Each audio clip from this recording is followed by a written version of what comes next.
출애굽기 17장 8절에서 16절 말씀 같이 교독하도록 하겠습니다.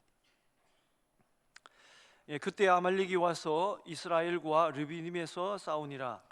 모세가 여호수아에게 이르되 우리를 위하여 사람들을 택하여 나가서 아말렉과 싸우라. 내일 내가 하나님의 지팡이를 손에 잡고 산 꼭대기에 서리라. 여호수아가 모세의 말대로 행하여 아말렉과 싸우고 모세와 아론과 훌은 산 꼭대기에서 올라가서 모세가 손을 들면 이스라엘이 이기고 손을 내리면 아말렉이 이기더니 모세의 팔이 피곤함에 그들이 돌을 가져다가 모세 아래에 놓아 그가 그 위에 앉게 하고 아론과 훌이 한 사람은 이쪽에서 한 사람은 저쪽에서 모세의 손을 붙들어 올렸더니 그 손이 해가 지도록 내려오지 아니한지라. 여호수아가 칼날로 아말렉과 그 백성을 쳐서 무찌르니라. 여호와께서 모세에게 이르시되 이것을 책에 기록하여 기념하게 하고 여호수아의 귀에 외워 들리라. 내가 아말렉을 없이 하여 천하에서 기억도 못하게 하리라. 모세가 제단을 쌓고 그 이름을 여호와 니시라 하고 같이 읽습니다. 이르되 여호와께서 맹세하시기를 여호와가 아말렉과 더불어 대대로 싸우리라 하셨다 하였더라. 아멘. 오늘 시간에 2024년도 새해 표어인 내가 새벽을 깨우리라고 하신 말씀을 실천하고 계신 모든 성도님들에게 하늘에서 예배하신 축복이 임하시길 축원드립니다. 우리가 기도를 한다는 것은 시간을 낭비하는 게 아닙니다. 그죠? 여러분 다 아실 것이고 그렇게 믿을 것입니다. 우리가 세상에서 일을 할 때 땀과 노력을 심는 것 그 이상으로 기도는 쌓이고 그 헌신이 쌓여서 결코 헛되게 그 시간이 보여지지 않습니다. 그 많은 축복의 시간을 쌓기 위해서는 우리가 내 개인의 기도만 한다 그러면 그렇게 기도를 오래 쌓아놓을 수가 없어요. 여러분 내 개인 기도를 한 30분 이상 하실 분 계십니까? 근데 기도 오래 하시는 분들 보면 그 기도의 대부분은 사실은 내 자신에 대한 기도보다는 타인에 대한 기도가 많습니다. 여기서 말한 타인은 가족일 수도 있고요, 이웃일 수도 있고, 우리 목장일 수도 있고, 우리 교회일 수도 있고, 또 한국 땅과 대한민국과 기도. 여러분 우리가 목사님들이 50일 기도학교 되면 이제 저희가 또 동행교회들을 위해서 기도할 건데 교회들 이름만 불러도 몇 분이 지나가요. 그러시죠?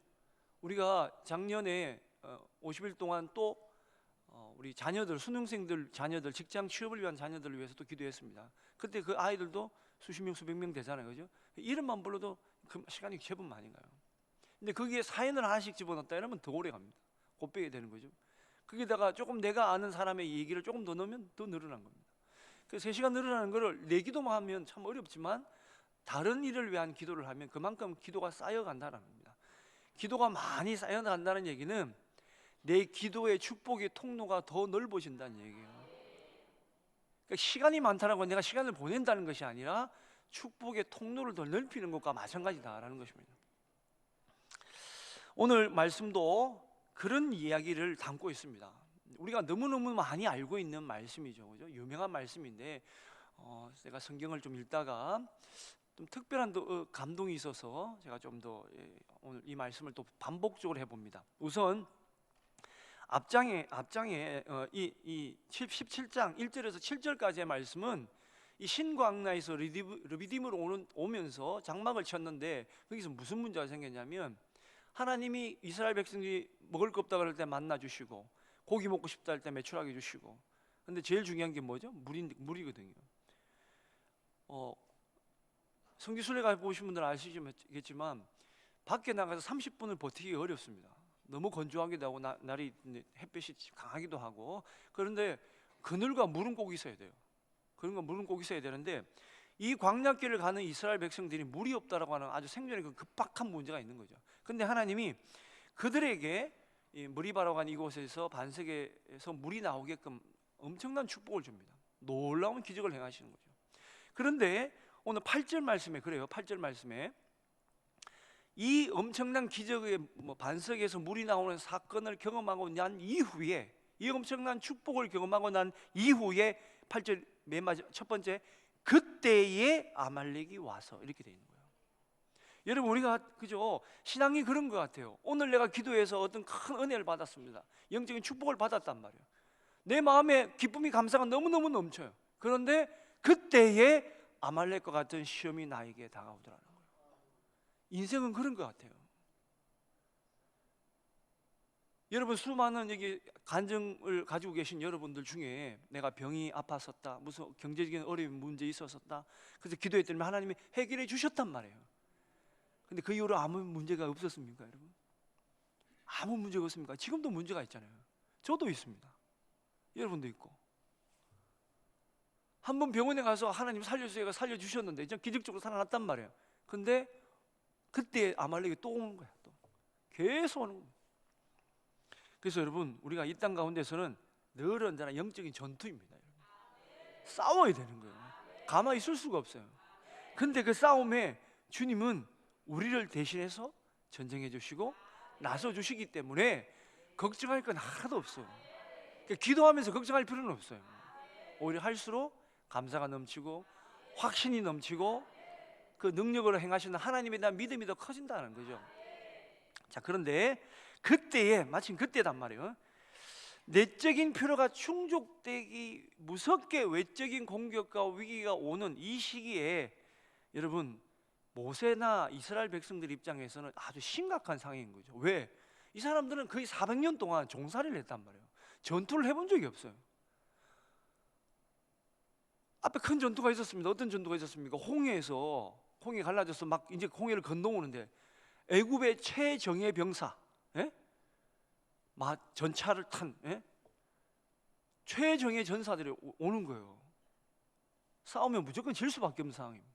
근데 하나님이 다 막아줬기 때문에 이겼죠. 근데 이번에는 진짜 전투를 해야 될 판이야. 그래서 이 말씀이 눈에 확 들어요. 눈에 어떤 들었냐? 9절 말씀에 9절 말씀 이렇게 되어 있습니다. 모세가 여호수아에게 이르되 우리를 위하여 사람을 택하여 나아가서 아말렉과 싸우라. 사람을 택하여. 저는 우리 한빛교회가 이 영적인 전투에서 하나님이 담임 목사님, 여호수아 같은 담임 목사님을 세우시고 택하여 이 전쟁터에 나가게 한 영적인 군사다. 그렇게 믿습니다, 여러분. 이 역할을 감당할 성도들이 있는 거예요. 택했다는 거예요. 택했다는 거예요. 아무나 전쟁터에 가지 않았다는 거예요. 택했다는 거예요. 자, 그런데 정말 전쟁을 해본 적이 없는 사람들이잖아요. 아주 급박합니다. 이때 전쟁터는 사실은 두 군데가 생기게 되었습니다. 전장은 첫 번째, 여호수아가 사람을 택하여 내려 아말렉과 실제로 싸우는 그곳이 있었고, 또 하나는 저 산 위에서 모세와 또 아론과 홀이 올라가서 사람들은 알 수 없지만 그곳에 있는 영적인 전쟁터 두 군데가 있었다는 겁니다. 우리 인생도 마찬가지입니다. 그죠? 우리가 오늘도 하루를 살아갑니다. 내가 육체적으로 살아가고 내 일상을 살아가야 될 육적인 전투의 현장이 있고, 또 그러나 그것이 끝이 아니라, 눈에 보이는 그것이 끝이 아니라 보이지 않지만 우리를 둘러싸고 있는 수많은 악한 영들과 싸워야 될 영적인 전투의 현장이 또한 다른 곳에 있더라라는 겁니다. 우리는 그 두 가지를 늘 언제나 기억해야 됩니다. 내가 어떤 문제가 생기든지 나에게 어떤 좋은 일이 생기면 첫 번째, 감사하고 또 이기고 또 그런 마음도 가져야 되지만, 그러나 이 이면에 혹시 내가 알지 못하는 영적인 문제가 있는 것인가? 그죠? 그것도 고민하고 기도해 봐야 됩니다.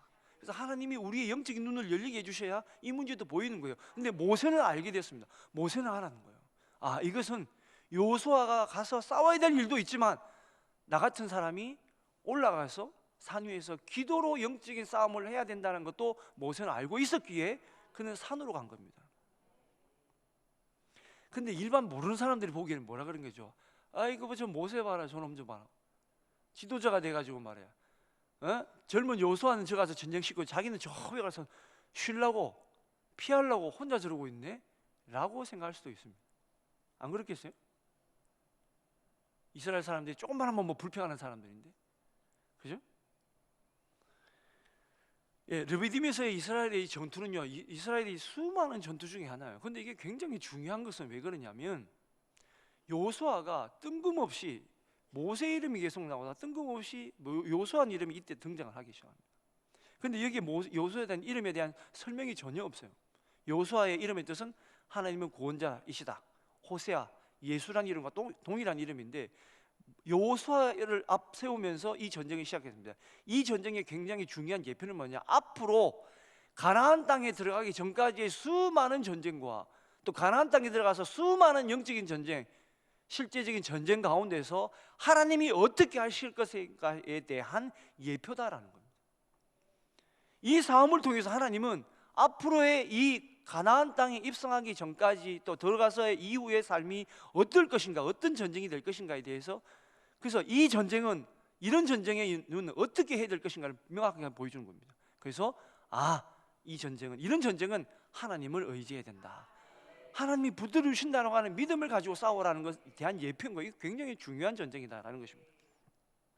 자, 그래서 하나님이 여호수아는 그렇게 하고 모세는 산에 올라가서 하나님의 지팡이를 붙잡고 올라갑니다. 그래서 모세가 두 손을 들죠. 손을 든다는 행위는 하나님을 향한 기도, 오직 이 모든 것은 하나님께 있습니다라고 하는 우리에 대한 포기, 그러나 하나님께 대한 의지, 두 가지를 같이 가지고 있습니다. 기도할 때 있잖아요, 그죠? 이 두 가지를 가지고 계셔야 돼요. 하나님께 간구하는 것도 있지만 내 것을 포기하는 것도 있어야 됩니다. 내 것을 포기하지 않으면 하나님의 간구가 이루어지지 않습니다, 여러분. 그러나 내 것은 포기하는데 뭐 일반 돌을 닦는 무슨 종교처럼 나는 비웠습니다, 마음을 비웠습니다, 이러고 있어도 안 된다는 거예요. 거기에 말씀과 하나님에 대한 신뢰감과 믿음을 채워가야 되는데, 도 닦는다고 여러분 절대로 승리하는 거 아니다라는 겁니다.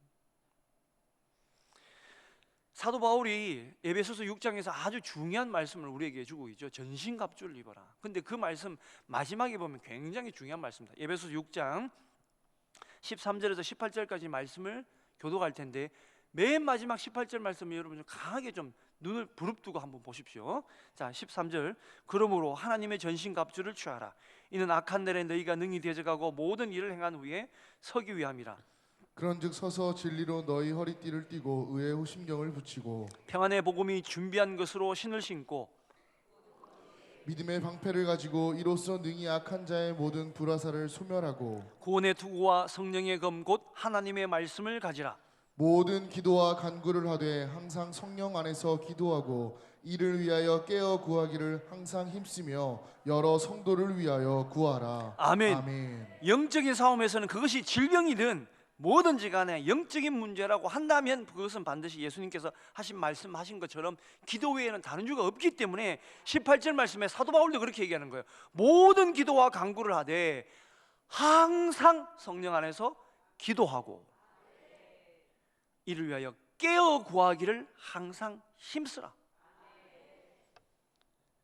성도를 위하여 구하라. 이렇게 되어 있어요.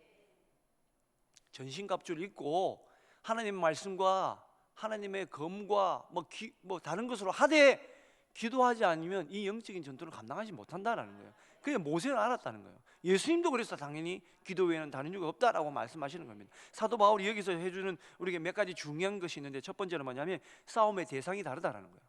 그죠? 혈과 육의 싸움이 아니에요. 하늘에 있는 악한 영들과의 싸움이라는 거죠. 두 번째는 싸움의 방법과 사용할 무기도 다르다. 우리는 달라야 돼요. 하나님의 전신갑주를 입어야 되고 말씀을 가져야 되고 항상 기도로 싸워야 된다. 무기를 다른 걸로 가지고 준비해야 되는 거예요. 엉뚱한 거 준비하니까 내를 싸우고 지는 거예요. 지는데 왜 졌는지도 몰라. 이게 영적인 문제인데 자꾸 육적으로 판단하니까 뭔지도 몰라. 세 번째는 싸움의 장소도 다르더라. 싸움의 장소가 다른 거예요. 딘 셔먼이라고 하는 목사님이 이런 얘기를 해요. 우리에게, 성도에게는 영적인 전쟁터가 세 군데가 있다. 첫 번째, 우리 생각에 있다. 생각. 두 번째, 마음에 있다. 마음은 뭡니까? 태도예요. 태도와 내 감정. 세 번째는 우리 입에 있다. 날마다 여기가 전쟁터예요. 전쟁해야 돼.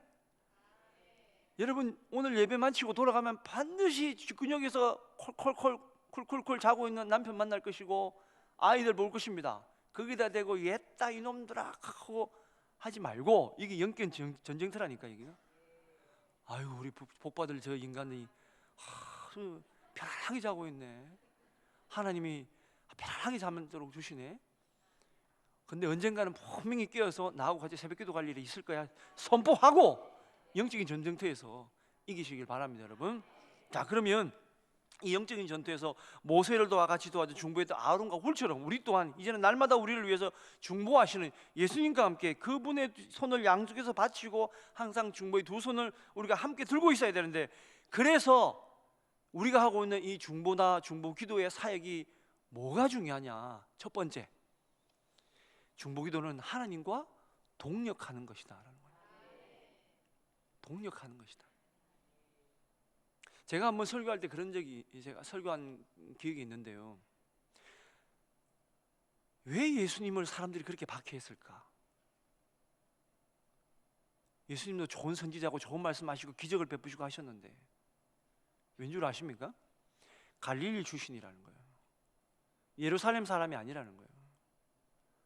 우리는 이 한빛교회 공동체에 있음에도 불구하고, 이 좁은 땅덩어리 대한민국에 있음에도 불구하고 어느 지역, 어느 출신, 어느 학연, 어느 지연에 따라서 완전히 누가 아무리 좋은 얘기를 해도 저 우리 동네 사람 아니야, 저 우리하고 나이가 똑같이 하네, 저 남자가 얘기하는 거야, 저 여자가 바로 철도 없이 저런 얘기하네, 이렇게 하니까 안 되는 거예요. 우리는, 제가 목사님들한테 자주 그 얘기를 합니다. 우리 감리교는 3개 신학교가 있거든요. 감신, 협성, 목원이 있어요. 이것도 순서를 잘 얘기해야 돼. 때로는 제가 또 감신이니까 감신 먼저 얘기했다고 뭐라 할 수도 있는데, 목원, 협성, 감신도 있습니다. 3개 신학교가 막 싸운다고 막 그래요. 그래서 제가 우리 목사님한테 그런 얘기합니다. 동문이 중요한 게 아니고 동력이 중요하다. 우리 교회도 마찬가지입니다, 여러분. 우리가 다 달라요. 생활 형편도 다르고, 그죠? 생각하는 것도 다릅니다. 그러나 우리는 하나님과 동력하듯이 우리 모두가 같이 동력자입니다. 우리 스스로는 잘 맺어지기 어려워요. 그래서 우리는 어디다가 맞춰야 되느냐? 그 주님께 맞춰야 돼요. 주님을 중심으로 우리가 다 이렇게 하나가 되어야 된다라는 겁니다. 왜? 주님은 오늘도 사랑하는 우리 성도들을 위해서 간구하고 계신데, 그 간구함에 우리 또한 같이 참여하고 있어야 된다라는 겁니다. 성경 말씀 보겠습니다. 로마서 8장 34절 말씀 같이 교독하도록 하겠습니다. 시작.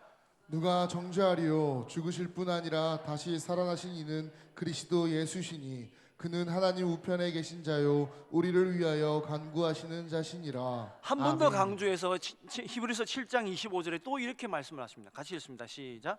그러므로 자기를 힘입어 하나님께 나아가는 자들을 온전히 구원하실 수 있으니 이는 그가 항상 살아계셔서 그들을 위하여 간구하심이라. 아멘. 아멘. 지금도 살아계신 예수님은 우리를 위해서 간구하고 있기 때문에 우리가 중보하는 것은 바로 주님의 일을 내가 동역한다라는 거예요.